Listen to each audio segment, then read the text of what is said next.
Üdvözlök mindenkit a csatornán, sziasztok! Ez a kis Genius hangfal most már lassan egy éve, hogy nálam lesz, és megkaphattam. Szinte minden egyes nap használom, és eljött az ideje, hogy végre a hangtesztet is megnézzük, hogy mit tud a kicsike.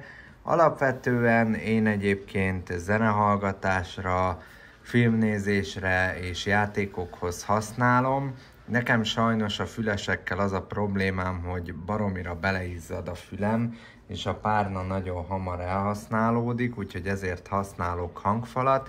Ez egy 2.1-es hangrendszer, amit egyébként ti is meg tudtok vásárolni, és ennek a hangtesztjét nézzük majd most meg, ugyanis eljött az idő, hogy megnézzük, mit tud a kicsike. Próbálok ilyen nem copyrightos zenét bejátszani, hogy ne legyen probléma ezzel. Egyébként ugye láthatjátok, itt be lehet állítani nagyon sokféle dolgot, basszust, meg a hangot, meg a magas frekvenciát, stb.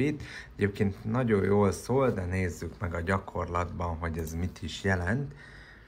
Ugye így szépen lassan, hogyha bekapcsoljuk, akkor adunk hangot, már így is elég jól szól. Levesszük a basszust, akkor nyilván csak a sima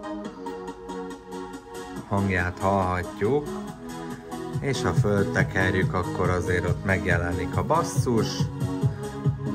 Ezek ugye a magasabb hangok, magas, mély frekvencia.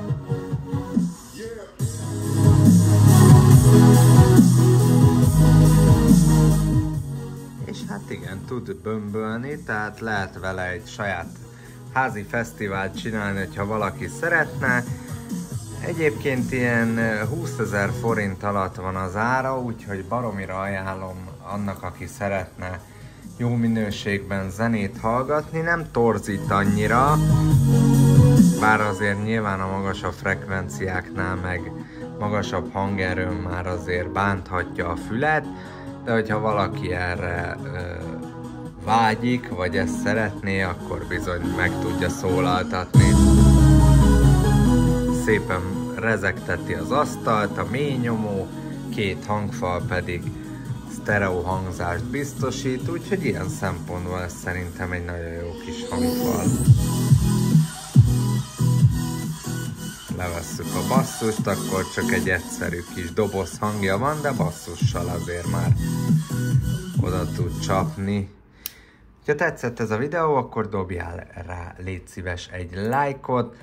Találkozunk a következő videóban, addig is sziasztok!